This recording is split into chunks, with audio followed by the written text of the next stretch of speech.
আগরতলা হাইকমিশনে হামলার ঘটনায় দেশ জুড়ে বিক্ষোভ, ঢাকায় ভারতীয় দূতাবাসে জোরদার নিরাপত্তা।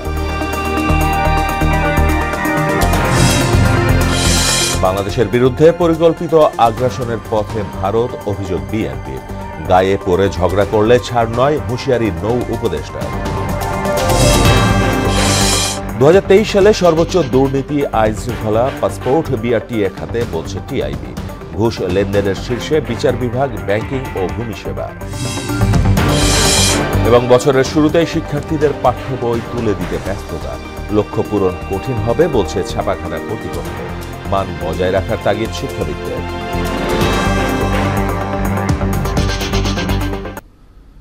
আসসালামু আলাইকুম, সবাইকে মোহনা সংবাদে স্বাগত। শুনছিলেন শিরোনাম, সঙ্গে আছি মাহমুদ হোসেন। এবার বিস্তারিত। ত্রিপুরায় বাংলাদেশ সরকারি হাইকমিশনে হামলার প্রতিবাদে ঢাকায় ভারতীয় দূতাবাস ঘেরাওয়ের কর্মসূচি দিয়েছে বেশ কয়েকটি সংগঠন। এই কর্মসূচিকে কেন্দ্র করে যে কোনো ধরনের অনাকাঙ্ক্ষিত ঘটনা রোধে ও দূতাবাসকে সুরক্ষিত রাখতে মূল দূতাবাসের ফটকসহ গুলশানের কূটনীতিক পাড়ায় বাড়ানো হয়েছে নিরাপত্তা। বিপুল সংখ্যক পুলিশের সঙ্গে মোতায়েন করা হয়েছে সেনা ও কোস্টগার্ড সদস্য। এদিকে এ হামলার ঘটনায় 7 জনকে আটক করেছে ত্রিপুরা রাজ্য পুলিশ। বরখাস্ত করা হয়েছে 3 পুলিশ কর্মকর্তাকে।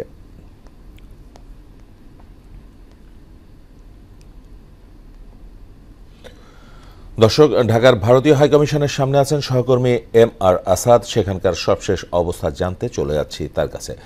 আসাদ, কেমন দেখছেন ভারতীয় হাইকমিশনের নিরাপত্তা ব্যবস্থা?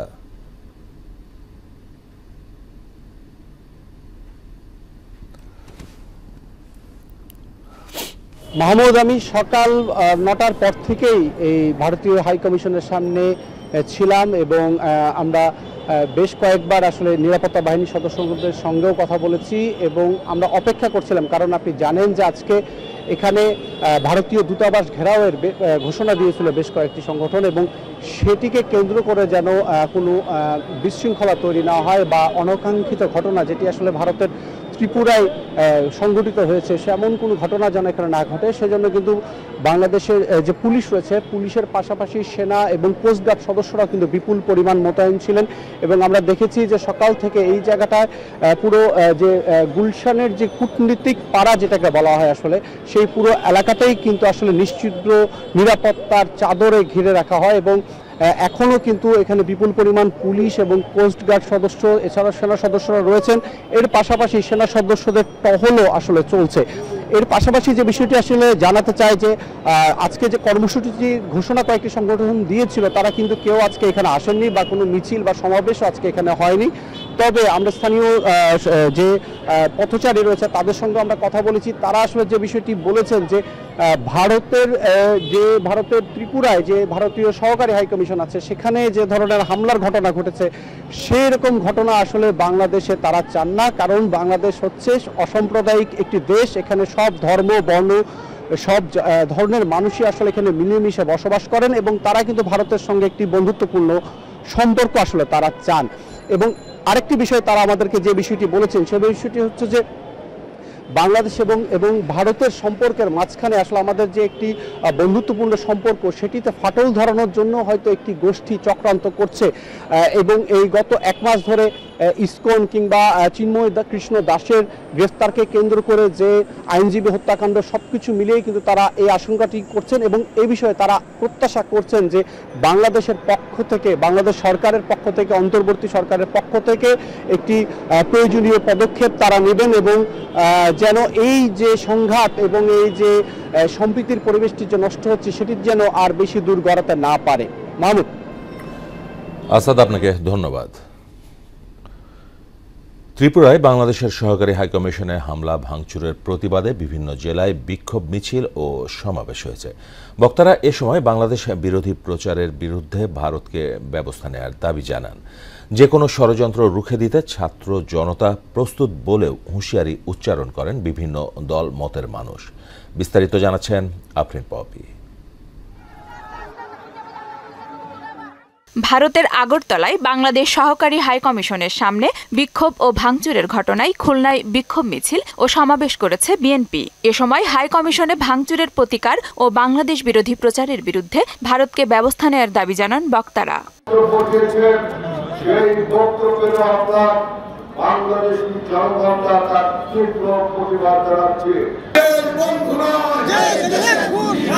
একই দাবিতে কুমিল্লায় বিক্ষোভ মিছিল করেছে কুমিল্লা মহানগর ও দক্ষিণ জেলা বিএনপি। বিক্ষোভ মিছিলে নেতৃত্ব দেন কুমিল্লা দক্ষিণ জেলা বিএনপির আহ্বায়ক ও কেন্দ্রীয় বিএনপির ত্রাণ ও পুনর্বাসন বিষয়ক সম্পাদক আমিনুর রশিদ ইয়াসিন। এ সময় তিনি জানান, ভারতের আধিপত্য আর মেনে নেওয়া হবে না। আমাদের জাতীয় পতাকা এবং আমাদের এমবেসিতে যেই দুর্ভাগ্যজনক এবং তিরস্কারযোগ্য যে হামলা হয়েছে, এটা তীব্র নিন্দা জানাচ্ছি।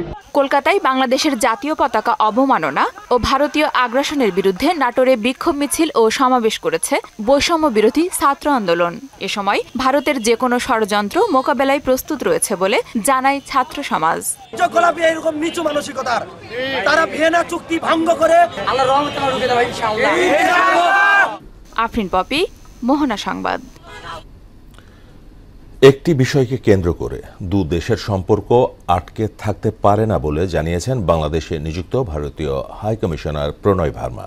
বিকেলে পররাষ্ট্র মন্ত্রণালয়ের জরুরি তলব হাজির শেষে বের হওয়ার পথে সাংবাদিকদের এসব কথা বলেন তিনি। এ সময় নিরাপত্তা অগ্রগতি ও উন্নয়নের জন্য একসাথে কাজ করার আগ্রহ পুনর্ব্যক্ত করেন প্রণয় ভার্মা। আগরতলায় বাংলাদেশ সরকারি হাইকমিশনে হামলার তীব্র নিন্দা জানিয়েছে সার্বভৌমত্ব আন্দোলন। সকালে ঢাকা বিশ্ববিদ্যালয়ের মধুর ক্যান্টিনে আয়োজিত সংবাদ সম্মেলনে ভারত সরকারকে এ হামলার দায়ভার নিতে হবে বলেও জানান সার্বভৌমত্ব আন্দোলনের সংগঠক শামীম রেজা। তিনি অভিযোগ করেন, গরুর মাংস খাওয়ার দায়ে মুসলিমদের হত্যা করা ভারতের মুখে সাম্প্রদায়িক দাঙ্গার অভিযোগ মানায় না। এ সময় আন্তর্জাতিক আইনে দাঙ্গায় উস্কানিদাতাদের বিচারের দাবিও জানান শামীম। আমরা এখনো অসহিংস আছি, আমরা এখনো উস্কানিদাতা নই। ইন্ডিয়ার একজন মুখ্যমন্ত্রী হুমকি দিয়েছে তারা বাংলাদেশের বিরুদ্ধে হামলা করবে। এত বড় দুঃসাহস দেখাতে যাবেন না। বাংলাদেশে বর্তমান সরকার কোনো দেশের লেজুবৃত্তি করবে না। সংখ্যালঘু ইস্যুতে ভারত বাংলাদেশের বিরুদ্ধে পরিকল্পিত আগ্রাসনের পথে হাঁটছে বলে অভিযোগ করেছেন বিএনপির সিনিয়র যুগ্ম মহাসচিব রুহুল কবির রিজভী। তাদের সব ষড়যন্ত্র দেশের মানুষ রুখে দেবে বলেও হুঁশিয়ারি দেন তিনি। আরও জানাচ্ছেন হুমায়ুন কবির। ভারতের আগ্রাসন ও আধিপত্যের বিরুদ্ধে বিক্ষোভ মিছিল করেছে বিএনপি। নয়াপল্টনে বিএনপির কেন্দ্রীয় কার্যালয়ের সামনে থেকে দলটির সিনিয়র যুগ্ম মহাসচিব রুহুল কবির রিজভীর নেতৃত্বে একটি বিক্ষোভ মিছিল বের করা হয়। মিছিলটি নাইটেঙ্গেল হয়ে রাজধানীর বিভিন্ন সড়ক প্রদক্ষিণ করে। মিছিল পূর্ব সংক্ষিপ্ত বক্তব্যে বিএনপি নেতারা ভারতের সব ষড়যন্ত্র রুখে দেওয়ার প্রত্যয় জানান। প্রয়োজনে দেশের প্রতিটি মানুষ তার স্বাধীনতা সার্বভৌমত্বের জন্য লড়াই করবে, তবুও কোনো বিদেশি অপশক্তির কোনো আঙ্গুলি হেলে এই দেশ আর কোনো দিন পরিচালিত হবে না। এর আগে নয়াপল্টনে বিএনপির কেন্দ্রীয় কার্যালয়ে এক সংবাদ সম্মেলনে রিজভী অভিযোগ করেন, ভারত পরিকল্পিতভাবে বাংলাদেশকে অস্থিতিশীল করার চেষ্টা করছে। বিজেপির প্রত্যক্ষ মদদে উস্কানিতে বাংলাদেশে অস্থিরতা সৃষ্টির অপচেষ্টা চালাচ্ছে। তারা বাংলাদেশের সাম্প্রদায়িকতার এক সর্বগ্রাসী আগুনের উত্তাপে সবকিছু ছাই করে মানুষ, সংস্কৃতি, সভ্যতা ধ্বংস করে সুদূর প্রসারী আগ্রাসন সম্পন্ন করতে চায়, যেটা কখনোই সম্ভব নয়। ভারতের বিভিন্ন রাজ্যে সংখ্যালঘুদের উপর নির্যাতনের অভিযোগ তদন্ত করতে আন্তর্জাতিক মানবাধিকার সংস্থাগুলোর প্রতি দাবি জানান রিজভী। ভারত সংখ্যালঘু নির্যাতন রাষ্ট্রীয়ভাবে সম্পন্ন করতে অভ্যস্ত। তারা বাংলাদেশের সংখ্যালঘু নির্যাতনের কাল্পনিক অভিযোগ তুলছে। আমরা আন্তর্জাতিক মানবাধিকার সংগঠনগুলোর প্রতি আহ্বান জানাই, ভারতের যে রাজ্যগুলোতে সংখ্যালঘুদের উপর নির্যাতন হচ্ছে তার তদন্ত করুন। হুমায়ুন কবির, মোহনা সংবাদ, ঢাকা। গায়ে পড়ে ঝগড়া করলে বাংলাদেশও ছাড় দেবে না বলে মন্তব্য করেছেন নৌপরিবহন এবং শ্রম ও কর্মসংস্থান মন্ত্রণালয়ের উপদেষ্টা এম সাখাওয়াত হোসেন।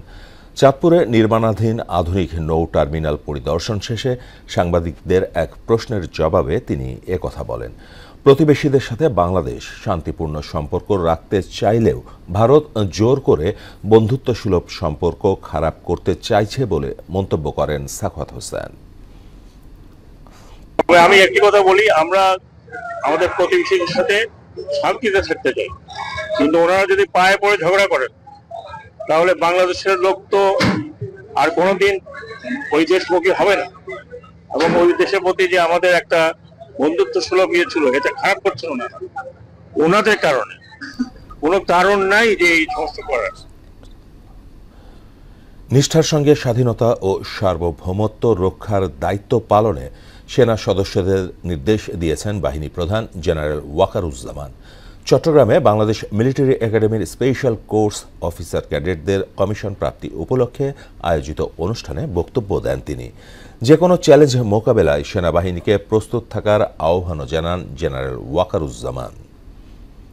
তোমাদের কাছে আমার প্রত্যাশা এই যে নেতৃত্বের সর্বোচ্চ গুণাবলী যেমন সততা, সত্যবাদিতা, কর্তব্যনিষ্ঠা ও কঠোর পরিশ্রম দ্বারা সেনাবাহিনীর উপরে অর্পিত সকল দায়িত্ব তোমরা আন্তরিকতার সাথে পালন করবে।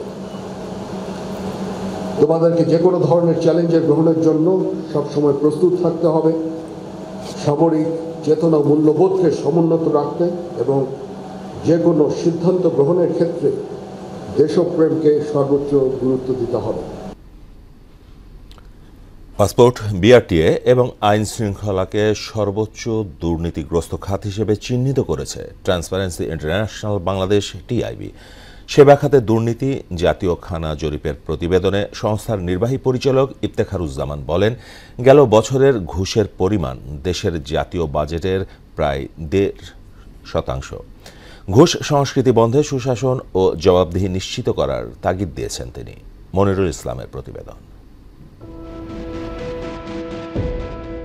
সেবা খাতে দুর্নীতি নিয়ে টিআইবির জাতীয় খানা জরিপ বলছে, সরকারি সেবা নিতে 71% পরিবারকেই দিতে হচ্ছে উৎকোচ। কারণ হিসেবে 77% পরিবার বলছেন ঘুষ ছাড়া মেলে না সেবা। আর ঝামেলা এড়াতে 45% খানা অনিয়মের বিরুদ্ধে অভিযোগ করেন না, আর জানা না থাকায় অভিযোগ দেন না প্রায় 30%। সার্বিকভাবে 70.9% খানা সেবা নিতে গিয়ে কোনো না কোনো দুর্নীতি বা অনিয়মের শিকার হয়েছে। টিআইবির জরিপ বলছে 2023 সালে সরকারি সেবায় অনিয়মের শীর্ষে আছে পাসপোর্ট খাত, এরপরই বিআরটিএ আর তৃতীয় স্থানে আইন শৃঙ্খলা সংস্থা। পর্যায়ক্রমে বিচারিক, ভূমি, স্বাস্থ্য, স্থানীয় সরকার, জাতীয় পরিচয়পত্র সহ আরও 18 খাতকে চিহ্নিত করেছে সংস্থাটি। এই খাতগুলো সবচেয়ে বেশি দুর্নীতিগ্রস্ত, তার মধ্যে আছে পাসপোর্ট, অবশ্যই ধারাবাহিকভাবে সেটা হয়ে আসছে, একই সাথে বিআরটিএ এবং আইন শৃঙ্খলা রক্ষাকারী বাহিনী। আর্থিক মানদণ্ডে গেল বছরে ঘুষের পরিমাণ ছিল 10,902 কোটি টাকা, এর পরিমাণ 3,595,000 কোটি টাকা। আর গেল 15 বছরে 18টি সেবা খাতে প্রাক্কলিত ঘুষের পরিমাণ 1,46,252,000 কোটি টাকা। হিসেব বলছে এ পরিমাণ টাকা দিয়ে অন্তত 6টি পদ্মা সেতু তৈরি করা যেত। 10.4% খানা বলেছে সরকারি জনবলের সম্পদের হিসাব প্রকাশ না করা দুর্নীতি সংগঠিত হওয়ার অন্যতম কারণ। টিআইবি নির্বাহী পরিচালক ইফতেখারুজ্জামান বলেন, দুর্নীতিবাজরা সমাজে প্রতিষ্ঠিত বলেই তাদেরকেই ধর্মীয় প্রতিষ্ঠানের সভাপতি করা হয়। মানুষ কিন্তু দুর্নীতিবাজদেরকে আগের মতো আর ঘৃণা করে না, বা যে এক ধরনের সম্ভাবনা আছে দুর্নীতিবাজকে সামাজিকভাবে প্রতিহত করা, সেটা কিন্তু নয়। দুর্নীতিবাজদেরকে প্রধান অতিথি, বিশেষ অতিথি করা হয়।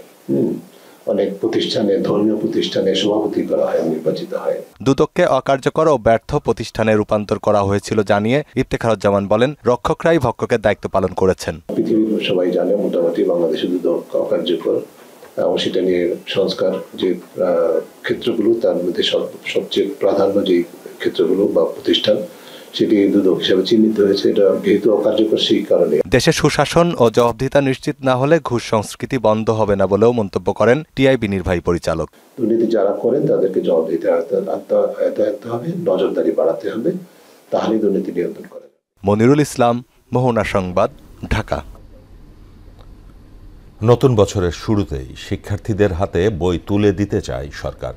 ডিসেম্বরের 20 তারিখের মধ্যে প্রাথমিকের শতভাগ বই তৈরির পরিকল্পনা এনসিটিবির। তবে মাধ্যমিকের পুরো বই পেতে অপেক্ষা করতে হবে জানুয়ারির মাঝামাঝি পর্যন্ত। ছাপাখানা কর্তৃপক্ষ বলছে, এই সময়ের মধ্যেও লক্ষ্য পূরণ বেশ কঠিন হবে। তাড়াহুড়ো করতে গিয়ে বইয়ের গুণগত মানে ছাড় না দেওয়ার পরামর্শ বিশেষজ্ঞদের। পাঠ্য বই ও শিক্ষাক্রম নিয়ে নাসির উদ্দিনের 3 পর্বের ধারাবাহিকের প্রথম কিস্তি আজ। নতুন বইয়ের গন্ধ মেখে আনন্দ উৎসবে বছর শুরু হয় শিক্ষার্থীদের। এবারও 1 জানুয়ারি শিক্ষার্থীদের হাতে নতুন পাঠ্য বই তুলে দিতে কাজ করছে জাতীয় শিক্ষাক্রম ও পাঠ্যপুস্তক বোর্ড এনসিটিবি। তবে গণঅভ্যুত্থান পরবর্তী পরিস্থিতিতে ছাপার কাজে অনেকটা পিছিয়ে তারা। বছরের যে সময়টাতে দেশের বিভিন্ন প্রান্তে পাঠ্যপুস্তক পাঠানো হয়, এবার তখন চলছে প্রাথমিকের বই ছাপানোর কাজ। 2025 শিক্ষাবর্ষের জন্য 40 কোটি 16 লাখ বই ছাপা হবে। এর মধ্যে প্রাক প্রাথমিক ও প্রাথমিকে বইয়ের সংখ্যা 12 কোটি 8 লাখ 67 হাজার 752টি। রাত দিন কাজ করার পরও হিমশিম অবস্থা ছাপাখানাগুলোর।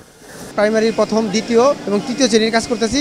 এখন আপাতত প্রথম এবং দ্বিতীয় শ্রেণীর কাজ চলছে। এবার গ্রাফিক্স এবং কালি, ছাপার মান সবই উন্নত, আল্লাহর রহমতে অনেক ভালো। ষষ্ঠ থেকে দশম শ্রেণীর শিক্ষার্থীদের জন্য বইয়ের সংখ্যা 28 কোটি 6 লাখ 22 হাজার 337টি। নতুন বছরের শুরুতে এর শতভাগ বই পাওয়া নিয়ে শঙ্কা তৈরি হয়েছে। মাধ্যমিক এখনো কাজ শুরু হয় নাই। সরকার যদি কাজ শুরু করে, আমরা সরকার যে টাইম দেয়, টাইমের ভিতরে আমরা কাজ শেষ করে দেব। এই কারখানায় অর্ডার ছিল 23,30,300, এই পর্যন্ত শেষ হয়েছে 6 লক্ষের একটু বেশি। 2025 সালে শিক্ষার্থীদের জন্য 2012 সালে প্রণীত সৃজনশীল কারিকুলাম ধাঁচের পাঠ্য বই বিতরণ করা হবে। এতে পাঠ্য বইয়ে বড়সড় পরিমার্জন ও সংশোধন করতে হয়েছে। বেড়েছে বইয়ের সংখ্যাও। এনসিটিবি বলছে এমন নানা চ্যালেঞ্জ নিয়ে কাজ করতে হচ্ছে। প্রাথমিকের শতভাগ বই আমরা ডিসেম্বরের 20 তারিখের মধ্যে যাবে।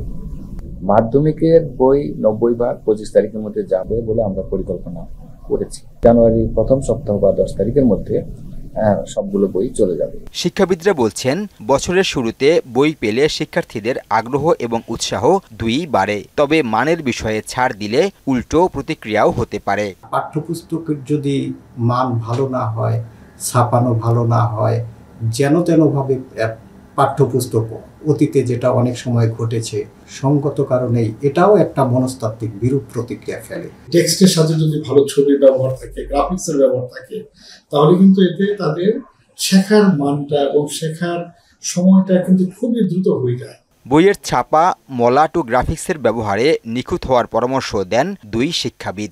শিক্ষার্থীদের শেখায় ভাটা পড়ে এমন যেন না হয়।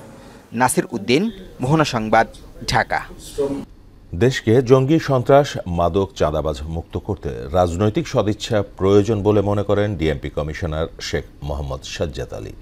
সকালে রাজধানীর মোহাম্মদপুরে বাসিন্দাদের সঙ্গে মতবিনিময়ে রাস্তা আটকে মিছিল, মিটিং না করতে রাজনীতিবিদদের প্রতি আহ্বানও জানান তিনি। এ সময় জনগণের সঙ্গে দূরত্ব কমাতে পুলিশের প্রতি আহ্বান জানান বিএনপি চেয়ারপারসনের উপদেষ্টা আব্দুস সালাম। আরও জানাচ্ছেন ওবায়দুল হক মারুফ। পুলিশ, ছাত্র জনতা এবং মোহাম্মদপুর থানা এলাকার নাগরিকদের সমন্বয়ে এ মতবিনিময় সভার আয়োজন করে ডিএমপির মোহাম্মদপুর থানা, যেখানে রাজনৈতিক প্রতিনিধিদের পাশাপাশি এলাকার বিভিন্ন শ্রেণী পেশার মানুষ নিজেদের অভিযোগ ও পরামর্শ তুলে ধরেন।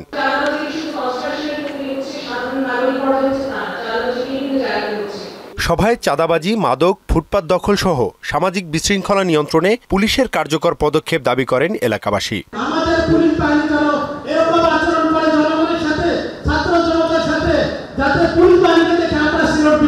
কোনো পুলিশ পয়সা খাবে না, কোনো পুলিশ সন্ত্রাসবাদের সামনে মাথা নত করবে না।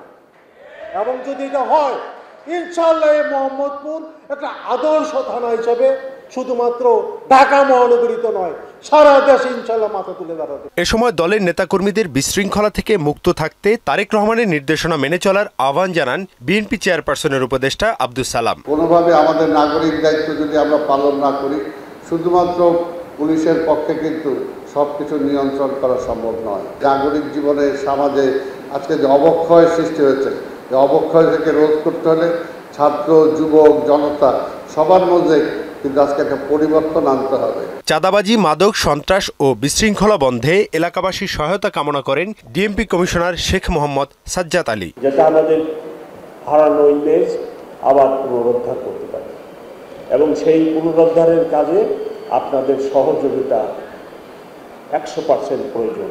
চাঁদাবাজি তো করতেছে আপনার প্রতিবেশী, আপনার নেতৃবৃন্দকে নিয়ে সংগঠিত হয়ে তাদেরকে প্রতিরোধ করেন। আপনি বলেন যে আমি চাঁদা দিব না, তারপরে দেখি তারা কি করে। আপনাদের সাথে আমরা আছি। জুলাই বিপ্লবে ছাত্র জনতার উপর পুলিশের কর্মকাণ্ডের নিন্দা জানিয়ে ডিএমপির পক্ষ থেকে ক্ষমা প্রার্থনাও করেন তিনি। আমি ঢাকা মেট্রোপলিটন পুলিশের পক্ষ থেকে সকলের কাছে ক্ষমা প্রার্থনা। ওবায়দুল হক মারুফ, মোহনা সংবাদ, ঢাকা। দেশের বাইরের খবর। ইসরায়েলি বর্বরতায় গাজায় আরও ৩৭ ফিলিস্তিনি নিহত ও অর্ধশত ফিলিস্তিনি আহত হয়েছে। এতে ৪৪,৫০০-তে ঠেকেছে প্রাণহানি। এদিকে যুদ্ধবিরতির মধ্যেই লেবাননে হামলা চালিয়ে ১১ জনকে হত্যা করেছে ইসরায়েলি সেনারা। ওদিকে অভিষেকের আগে জিম্মি মুক্তি না দিলে হামাসকে কঠিন পরিণতির হুঁশিয়ারি দিয়েছে নতুন মার্কিন প্রেসিডেন্ট ডোনাল্ড ট্রাম্প। ইশতিয়াক হোসেনের ডেস্ক রিপোর্ট। বিপর্যস্ত গাজায় হামলা অব্যাহত রেখেছে ইসরায়েল। সবশেষ খান ইউনিস, জাবালিয়া সহ মধ্য উত্তর গাজার বিভিন্ন আশ্রয় কেন্দ্রে বিমান হামলা চালিয়ে আরও ৩৭ ফিলিস্তিনিকে হত্যা করেছে নেতানিয়াহু সেনারা। গেল বছর গাজায় ইসরায়েলি হামলার পর থেকে হামাসের কবজায় থাকা ৩৩ জিম্মি সহ এ পর্যন্ত প্রায় ৩৫০ মানবিক সহায়তা কর্মী নিহত হয়েছে বলে জানিয়েছে জাতিসংঘ। সিরিয়ায় নতুন করে ছড়িয়ে পড়া সংঘর্ষে প্রায় ৫০,০০০ মানুষ বাস্তুচ্যুত হয়েছে বলে জানিয়েছে সংস্থাটি। বিদ্রোহীরা এরই মধ্যে সিরিয়ার দ্বিতীয় বৃহৎ নগরী আলেপ্পোর বেশিরভাগ অংশের দখল নিয়েছে। গত বুধবার সিরিয়ায় বিদ্রোহী বাহিনী দেশটির সেনাবাহিনীর উপর হামলা শুরু করে। নতুন করে সংঘাত শুরু হওয়ার পর থেকে এ পর্যন্ত ৪৫৭ জনের বেশি মানুষ নিহত হয়েছেন বলে জানিয়েছে Syrian observatory for human rights. এদিকে শপথ নেওয়ার আগে সব জিম্মি মুক্তি না হলে হামাসকে কঠিন পরিণতি ভোগ করতে হবে বলে হুঁশিয়ারি দিয়েছেন নবনির্বাচিত মার্কিন প্রেসিডেন্ট ডোনাল্ড ট্রাম্প। ওদিকে গণহত্যার দায় ইসরায়েলকে বর্ণবাদী রাষ্ট্র ঘোষণা করেছে বিশ্বের অন্যতম প্রাচীন ও প্রভাবশালী বিতর্ক সংগঠন অক্সফোর্ড ইউনিয়ন। যুদ্ধবিরতি লঙ্ঘন করে লেবাননে আবারও বিমান হামলা চালিয়েছে ইসরায়েল। সোমবারের ওই হামলায় দক্ষিণাঞ্চলের তালুসা ও হেরিস শহরে আরও ১১ জন নিহত হয়েছে। গত ২৭ নভেম্বর যুক্তরাষ্ট্র ফ্রান্সের মধ্যস্থতায় দেশটিতে যুদ্ধবিরতি কার্যকর হয়। ইশতিয়াক হোসেন, মোহনা সংবাদ। শেষ করব মোহনা সংবাদ, যাবার আগে শিরোনামগুলো।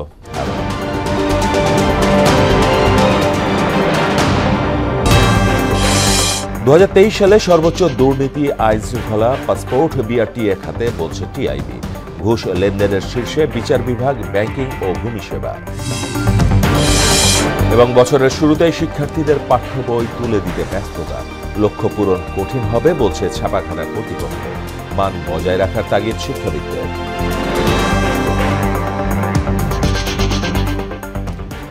এই ছিল মোহনা সংবাদে। পরবর্তী সংবাদ রাত ৯টায়। এর আগে সন্ধ্যা ৭টায় দেখবেন সংবাদ এক নজরে। মোহনার সবশেষ খবর জানতে ভিজিট করুন www.mohana.net।